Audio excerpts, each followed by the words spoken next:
A recurring theme pervading across my last few essays is that much of our world and the profound experiences in life are context dependent. Opinions are only valid in certain contexts, pleasure itself is context dependent, and humor creates indigestion in the wrong context. Let's dive deeper into our relationship with context dependencies and their impact on you and me. Context blindness is a term used by psychologists to describe an inability to recognize the influence of context caused by autism disorder. I don't think it's fair to ascribe context blindness to our autistic friends when we can see it in everyone who applies black and white principles to a gray world.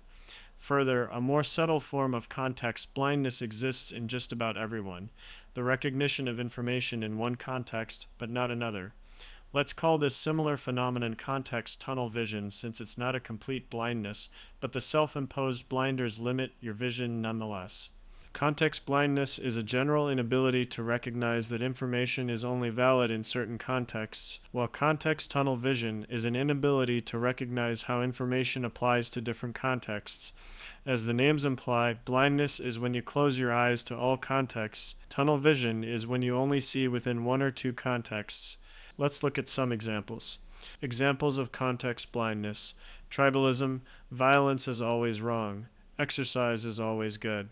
Examples of context tunnel vision: overweight cardiologists, intellectual yet idiots, clinical psychologists addicted to painkillers.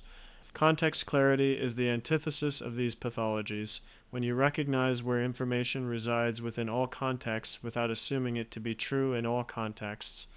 This might seem fundamentally contradictory, so let's take a deeper dive into the path to context clarity. Overcoming context blindness. Restoring some level of vision is the first step to context clarity, so our first step is to overcome context blindness. Any semblance of context vision stems from an understanding that the validity of information and your beliefs depend on context. How many times have you heard a story from a Jack about how some Jill wronged them? You think Jill is rotten to the core until you hear her perspective. From Jill's perspective, Jack was acting out. In isolation, both of their stories make sense, and they are both right.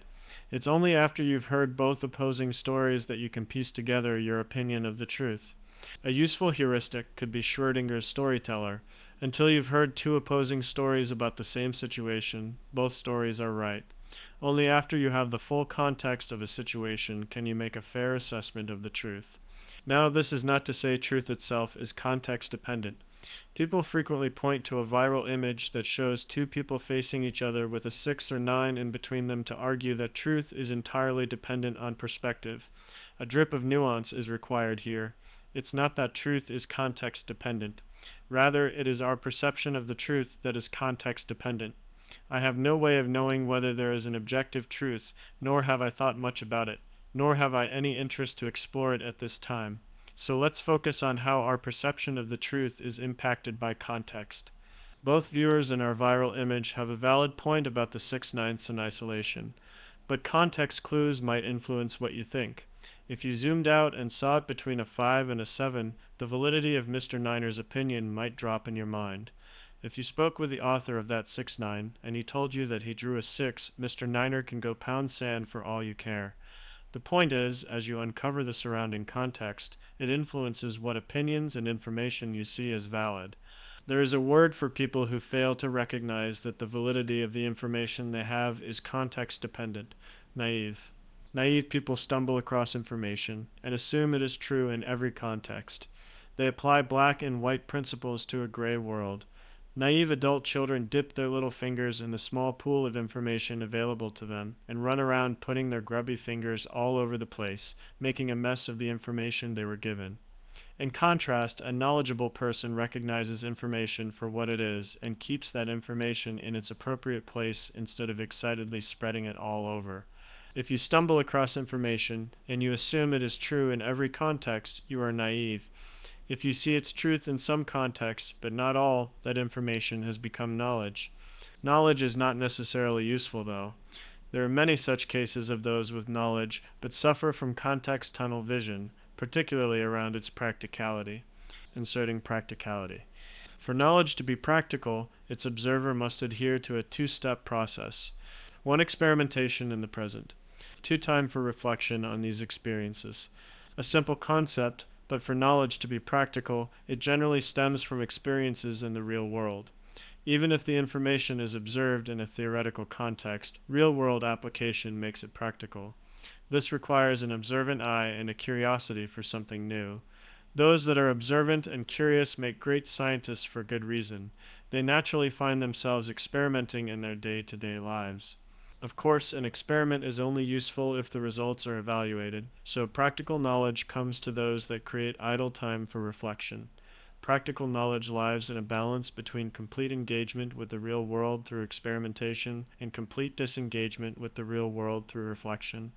The appropriate balance is another example of Nassim Taleb's barbell theory, balance by living at the poles rather than the middle. The middle ground is the land of intellectual yet idiots as those that live in their own world of theories rather than the real world. Psychology students that let their boyfriends manipulate them, calculus teachers that couldn't tell you how derivatives are practically useful, and the local bar's minimum wage earning trivia champs are examples of AEs. They recognize concepts in theory, but fail to recognize them in the real world when they are most useful. Or even worse, some EEs acquire knowledge for the sake of appearing smart, but have nowhere to apply them besides trivia night, and the moment their desperate search for external validation ruins a good party. As aforeimplied, intent shapes whether the information we process contributes to theoretical knowledge or practical knowledge. The pursuit of knowledge for the sake of vanity or some metric like grade point average. This is barren soil for the growth of practical knowledge. Pursuing information out of curiosity or necessity is a little more fertile for practicality, but it requires active experimentation in the real world to carry any validity. Learning in a classroom and applying it to the real world is like learning baseball and trying to play cricket. You have a decent foundation, but extra effort is required to translate your knowledge to this new application. The serendipitous observation of information that is later carefully contemplated is ripe for a cornucopia of practical knowledge. Generally speaking, knowledge comes from an insulated context of abstraction and oversimplicity, while practical knowledge stems from the complicated context of the real world, the illusion of expertise. What about experts? We turn to them when we need help understanding something. They too fall prey to the blinders of context tunnel vision. Since most experts spend the majority of their time pursuing knowledge in hyper-niche fields of study, they are arguably more susceptible to context tunnel vision than your average person. Specialized experts are great for specialized problems. The danger arises in two situations. One, when the expert assumes that their specialized knowledge applies to a different field of study with a different context. Two, when that specialized problem operates within a system beyond their domain of expertise. The Marxist economist's opinion on capitalist business economics doesn't carry much more validity than the average schmuck on the street. Danger lurks when the Marxist expert thinks his opinion holds validity in separate but similar niche domains, when he fails to recognize that the context is different and his expertise may not apply. Businesses in a capitalist society operate within a much different context than the state-owned means of production. It becomes more dangerous when people conflate the two and assume he has greater agency on business economics. The Marxist economist is an expert on Marxist economics, not business economics, yet most hear economics and assume the specialized economist knows about all economics. It's like assuming a talented writer in English is also a talented writer in Latin. They adhere to completely different grammatical rules. The existence of specialized physicians says quite a bit about the concept of expertise in general. We see a paradox because those who become experts spend much of their life specializing in one hyper-niche context, yet information always operates within a larger system. How can someone become an expert if they only understand how a topic applies to a niche context, but not how it impacts the whole system?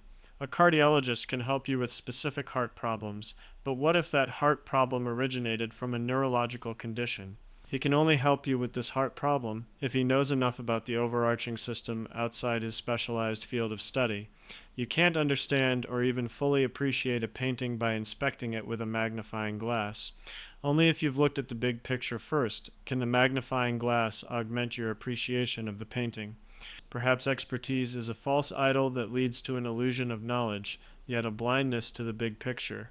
Perhaps true expertise is impossible because context is what gives life to all concepts, knowledge, and understanding, and like the sea, context swirls about in turbulence, taking different concepts to different places in time and space. Without these eddies of context, we are stuck in a dead pool of abstraction. Expertise is like filling a bottle with seawater and calling it the sea. All we can do in the pursuit of knowledge is marvel at what we do witness and abide by the lyrical wisdom of our contemporary Socrates machine gun Kelly. All I know is I don't know nothing. Without the wisdom to understand the fundamentals of the overarching system, or the ability to recognize the limits of your specialized knowledge, expertise is a farce. Hippocrates or hypocrites. While we can assume we know nothing, things aren't so bleak we can have wisdom. The wise have general rules of thumb derived from personal experience and the fundamentals that information operates within. Knowledge aims to codify information into law, while wisdom recognizes the fluidity of truth caused by the turbulence of context.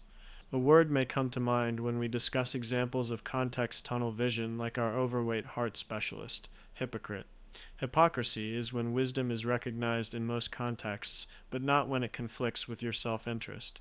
A wise cardiologist can treat your ailments with sound judgment, but if he fails to apply any of his wisdom to himself, he is a hypocrite. However, there is a fine line between hypocrisy and holding context dependent beliefs. In politics, many call their political enemies hypocrites when such situations are commonly the result of operating from different personal moral contexts, hence varying the validity of different beliefs. An example of this phenomenon is the belief in bodily autonomy in the case of abortion, but not in forced inoculations and vice versa. On the contrary, weaponizing information to support an ego, worldview, or political agenda is a sign of hypocrisy and moral bankruptcy. Of course, the key here is the recognition of your true beliefs versus the beliefs that serve as means to protect your ego, a rabbit hole worth exploring another day. There is a word for those enlightened with wisdom who actively apply it to themselves: principled. The transition from wisdom to principle comes from a nebulous buzzword: self-awareness. Principles arise when you have the self-awareness to recognize how wisdom fits into your personal context. Without self-awareness, you easily slip into hypocrisy. With it, you have an operating system that drives your worldview, moral compass, and direction in life. In other words, self-awareness is the last step in restoring context vision and living a principled life. Conclusion. This essay proposes a simplistic roadmap from context blindness to context clarity. Any time new information presents itself, you are left with a conundrum. Integrate it into your existing belief system, or adapt your beliefs to the new information. Context tunnel vision creeps into view when you continually integrate new information into your existing belief system without bending to life's different contexts. Each branch of context tunnel vision takes the rigid approach to protect what's already there. In other words, our understanding of context is dependent on our egos or existing identity. We tend to oversee context when our worldview is black and white, but inject context where nuance serves our selfish desires. Context tunnel vision makes us think we are more pious than we are, it makes us think we are smarter than we are, and it validates our existing beliefs. Perhaps a better definition of context tunnel vision is the manipulation of context to protect the ego or existing identity. Of course, this all means the road to context clarity is the path of most resistance. With all of this said, the moral of this paper is a humble case for empathy. Search for context when new information runs contrary to your ego, and try to recognize an outsider's perspective when the context is favorable to your ego.